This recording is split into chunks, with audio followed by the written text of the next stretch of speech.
gente? Vou falar um pouquinho sobre comunicação serial. E a partir desse momento aqui, a gente já pode trabalhar com o botão sem fio e com o leitor de RFID. Eu sei que vocês já fizeram práticas aí sobre o leitor, né? E também sobre o módulo de RFID. Mas eu quero falar um pouquinho sobre comunicação serial e explicar alguns conceitos, né? Daquilo que vocês já fizeram aí na prática, beleza? Bom, comunicação serial. O primeiro ponto que eu vou falar para vocês é o seguinte: é uma comunicação extremamente antiga, né?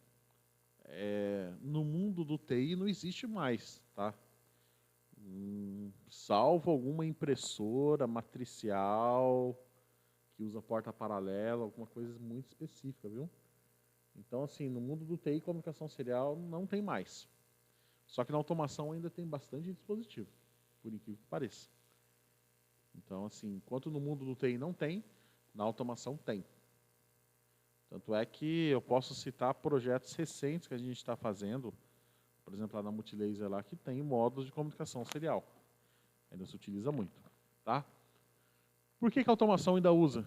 Porque é um módulo bom, né? É um dispositivo, é uma interface de comunicação boa, fácil de configurar e não tem como hackear, né, meu? Comunicação serial, não tem como o cara lá da China invadir. É uma comunicação sempre local, tá? Bom, como ela ainda é muito utilizada na automação, é importante eu falar, explicar, até porque tem módulos aqui na sala que a gente trabalha ainda com serial, né?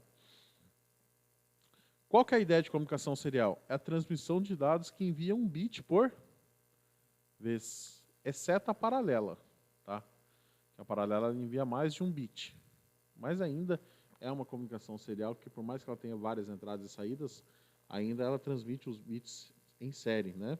Por mais que seja vários ao mesmo tempo em paralelo. Agora, a serial é um bit por vez, tá? Nós temos aqui dois padrões bem interessantes, 232 e 485. Vocês já ouviram falar desses dois caras aqui, né?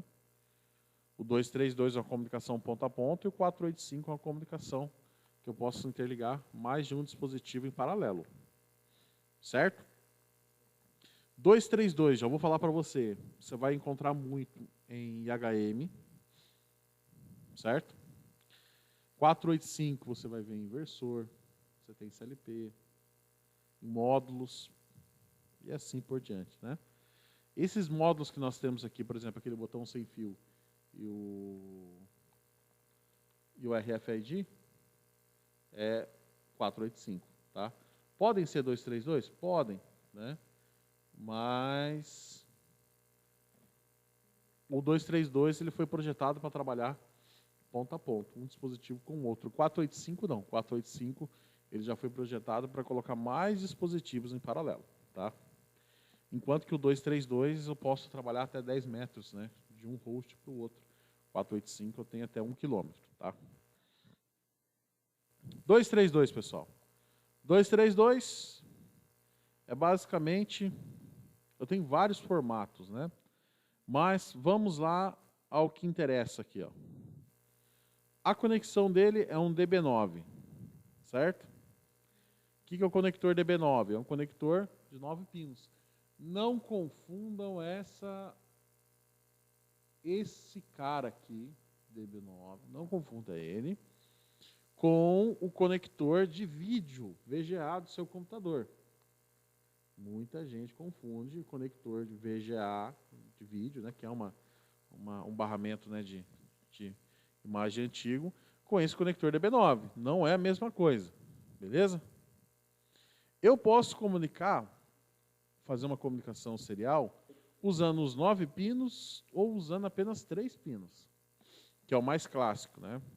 Vou falar da comunicação clássica, tá, gente? Eu posso trabalhar com o pino 2, que é recepção, o pino 3, que é transmissão, e o pino 5, que é comum, ou GND entre os dois terminais. Se eu for colocar um par de DB9 aqui, você concorda comigo que eu posso conectar de um lado o RX no TX do outro, e do outro lado o TX no RX do outro lado. Ou seja, eu posso fazer uma comunicação cruzada, concorda? O RX de um lado está conectado no TX do outro. E o TX do outro está conectado no RX do outro. Ou seja, faço uma comunicação cruzada aí e interligo o GND. É a comunicação mais clássica que você vai ver, certo? É a comunicação mais simples que você vai ver. Não precisa utilizar os 8 pinos aí, mas se você quiser usar, usa. Comunicações mais complexas não usam. Mas, no dia a dia, você vai comunicar o 2, o 3 e o 5. Ou seja, de um lado você vai pegar o RX, ó. De um lado você pega o RX, ó, RX, TX. De um lado, aí aqui eu tenho RX, TX. Então o RX de um lado vem para o TX do outro, e o RX do outro vem para o TX do outro dispositivo. Ou seja, faz uma comunicação cruzada. Tá? Como que funciona a comunicação 232, gente? Bem simples mesmo. Tá? É uma comunicação assíncrona, né? Que eu tenho um bit de start, quando eu vou iniciar uma transmissão, tem um bit de dados, tem um bit de paridade e tem um stop bits, tá? Isso aqui é importante na hora que você for fazer a configuração lá no PLC. Tanto para 232 quanto para 485 vai receber a mesma configuração. O que é o bit de start? Vou iniciar a transmissão de 1 byte. Quais são os dados? Por exemplo, a letra A é 0001, 0001, 1000. Por exemplo, transmitir a letra A em 232, certo? Então, eu vou ter um bit de start, os bits que compõem a letra A, um bit de paridade, que é um bit para a gente poder fazer checagem de erro. Aí é opcional se eu uso ou não. E o stop bits, que é para indicar que parou a transmissão daquele byte. Eu vou começar a transmissão de um novo byte. Por exemplo, a gente não fez um Modbus RTU aí? Em alguns casos. Qual que era o endereço do CLP que a gente utilizava? Não era 255? Não, 2, sei lá. Endereço 1, endereço 2, endereço 3. Eu lembro que no leitor vocês colocaram 248, né? De RFID. E no botão sem fio vocês colocaram 1. É ou não é? Então o que ele vai fazer? Ele vai pegar um bit. Ó, vou fazer um exemplo aqui para vocês. Ó. Como que seria a transmissão em 232, ó. Ou 485, né? Vamos supor que você vai fazer a leitura do leitor de RFID lá. Ó. Olha a estrutura.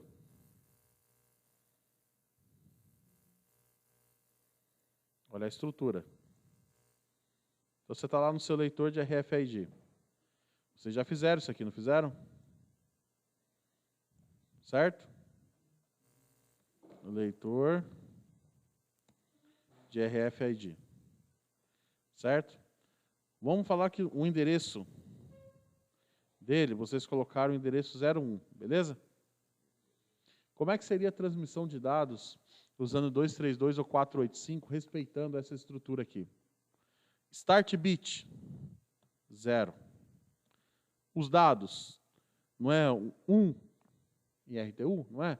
O que é 1 em binário? 1, 2, 3, 4, 1, 2, 3, 1. Tem bit de paridade? Não sei, você pode colocar paridade ou não. E qual é o stop bits? 1. Pronto. Ou seja, ele vai transmitir isso daqui. Ó. Se você não quiser paridade, você tira ele.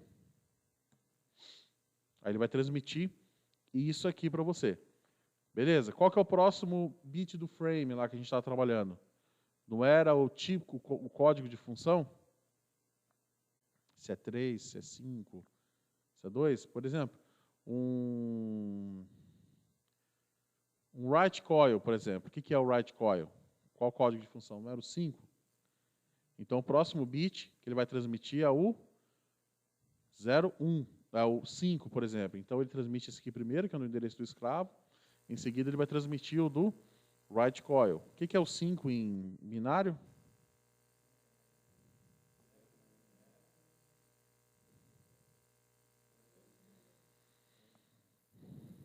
Zero, 101. Então, ele vai pegar 0, start bit, 1, 2, 3, 4.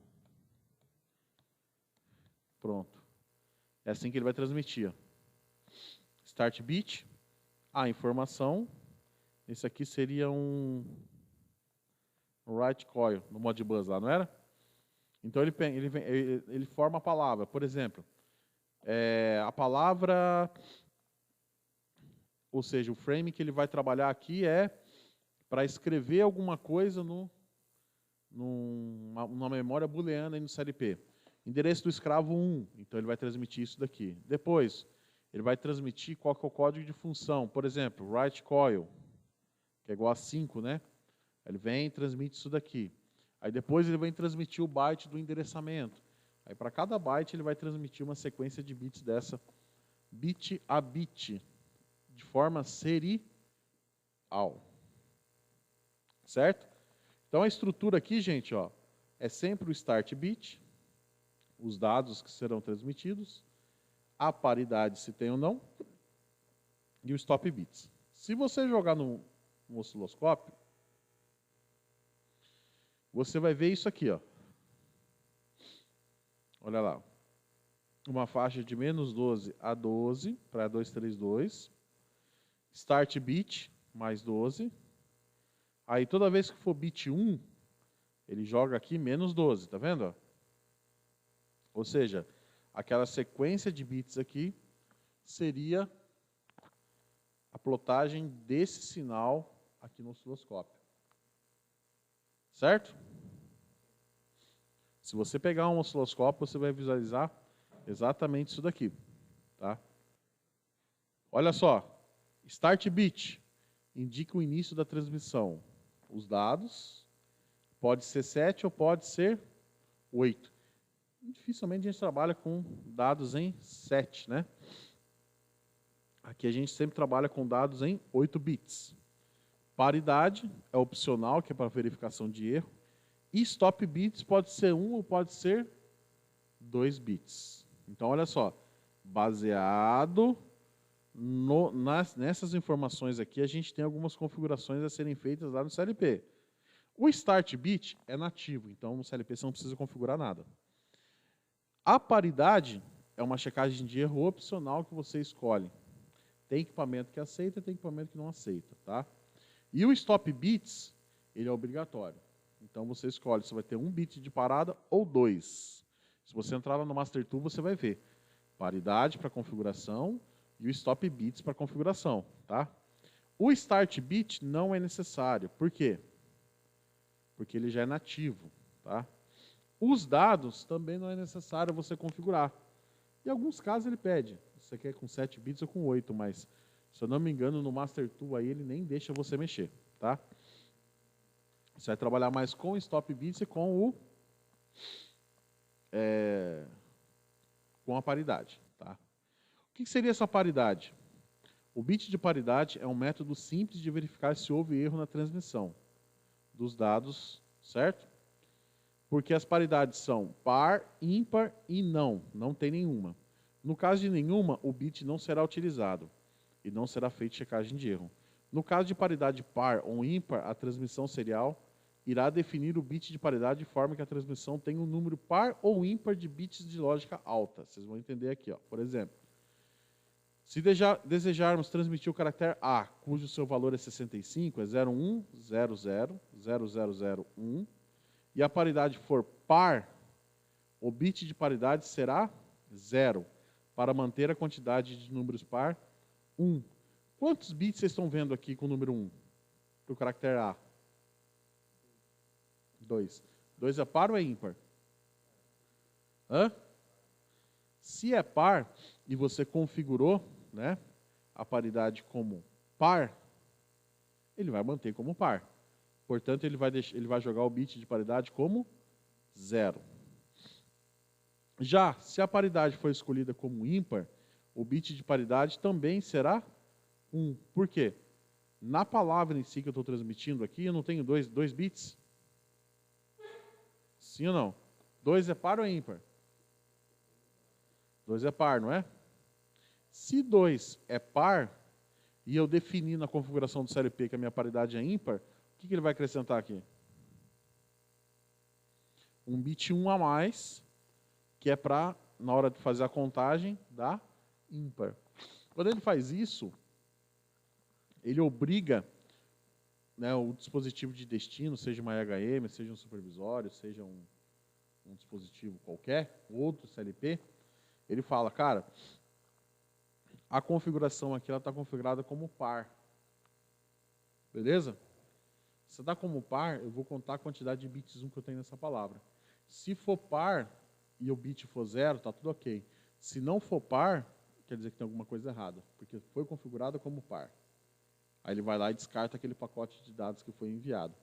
Então, quando você vai lá no CLP e configura a paridade como par ou ímpar, é exatamente isso que o host faz. Exatamente isso que ele faz na hora de fazer a transmissão. Ele acrescenta um bit 0 ou bit 1, dependendo do que você configurar, para poder fazer uma validação de erro no outro host. Tá? Velocidade, pessoal, ou baud rate, é a taxa de transmissão, é a quantidade de bits por segundo que você vai trabalhar. Por exemplo, 9600, 19.200, 115.200 e assim por diante. Essa velocidade você tem que escolher lá no CLP, tá? Isso daqui, pessoal, é muito importante. Por quê? Você tem que escolher uma velocidade que seja adequada para o seu projeto. Eu já fiz, por exemplo, comunicação lá no laboratório da faculdade, onde eu queria colocar, por exemplo, um inversor comunicando direto com o software SCADA no computador. E eu usei, obviamente, um conversor USB serial. Aí eu fui lá e tuchei 19.200 bits por segundo. O que aconteceu com o conversor? Não suportou a taxa de transmissão. O hardware dele não suportou, precisei trocar a taxa de comunicação. Quando eu colocava o inversor e o CLP, funcionava bem. Quando eu colocava o inversor e o PC, com o conversor dava pau. Então, essa taxa de transmissão, você vai ter que escolher, tá? De acordo com o seu projeto. Eu já falo para você que, na maioria dos casos, uma taxa de comunicação boa aqui para o CLP é 19.200, tá? Eu acho que é uma taxa muito boa. Se você vê que a comunicação não está legal, você pode aumentar ou diminuir, mas isso aí vai ser de acordo com os dispositivos que você for trabalhar, tá? Então, olha só. Quando você for mexer no Master Tool, você tem que ver primeiro, o que você vai comunicar? Um botão sem fio? Então, no botão sem fio, você vai analisar as configurações seriais desse cara. Beleza? Analisa as configurações seriais desse cara, veja se ele atende, qual a melhor taxa de comunicação, e aí sim você vai comunicar com o PLC. Tá? Bom, toda porta serial ela tem uma COM. O que é o endereço? O que é o COM? É o endereçamento dela. Você vai, por exemplo, trabalhar com o seu PC. Quando você vai fazer uma comunicação serial, por exemplo, de um computador com uma EHM, e ela usa RS-232, e ela tiver, né, RS-232, ela tem uma porta COM. Tem que ver no seu computador qual que é a porta COM que está configurada, e em cima disso aqui você chama ela. Geralmente a porta COM está interligada com a placa serial, está no seu computador, ou o conversor. Se tiver nativo, geralmente é com 1, né? Se for conversor, vai depender do que ele reconheceu. Beleza? Agora, comprimento máximo, tá, gente? Tá? Para se trabalhar com cabo. Olha só o perigo aqui, ó. Se eu pegar, por exemplo, aqui, uma comunicação usando 9.600 bits por segundo, qual que é a distância máxima do cabo que eu posso ter aqui? 15 metros. Tá? Perceba que conforme eu vou aumentando a taxa de transmissão de dados aqui, ou seja, o meu baud rate, você percebe que a distância entre os meus dois cabos aqui, eles vão diminuindo ou não? Sim ou não? Inversamente proporcional. Então, olha o perigo aqui, tá? Geralmente, o 232, ele é uma comunicação simples que você vai ser ponto a ponto. Então, você vai trabalhar na casa dos 9.600. E 15 metros para fazer uma comunicação ponto a ponto é mais do que o suficiente, né? Caso você precise de uma comunicação mais longa, aí você não vai trabalhar com 232, aí você vai trabalhar com 485. Porque além de ser uma comunicação mais longa, ele ainda permite o quê? Você fazer derivações, tá? Olhando o 485. O que é o 485? O 485, ele é uma evolução do 232. Enquanto o 232 é uma comunicação ponto a ponto, o 485 ele te dá a opção de você aumentar a quantidade de dispositivos em paralelo e aumentar, né, a distância entre os hosts. Então, presta atenção quando você for fazer um projeto aí na fábrica. O 232 é ponto a ponto. Não existe comunicação 232 com mais de 2 dispositivos. Quando você vai para o 485, você está ampliando esse valor, não está? Então, aí, você pode colocar dispositivo em paralelo. Olha aí no CLP. Você está vendo que tipo de comunicação aí? 485 ou 232? 485, né? Então, se você quiser colocar mais de um dispositivo em paralelo, você vai trabalhar com o quê? 485. Então, é estratégico que o CLP tenha comunicação 485, tá? Por quê? Porque o 485 ele já foi criado, já foi definido para se trabalhar com distâncias maiores. Beleza ou não? Até 1 km e 200. Lógico que tem que ter o cabo adequado para isso, né? E como é que funciona o 485? Ela tem uma pequena diferença, né? Enquanto que no 232 é uma comunicação cruzada, né? RX, TX, TX, RX, no 485 é uma comunicação... Espera aí.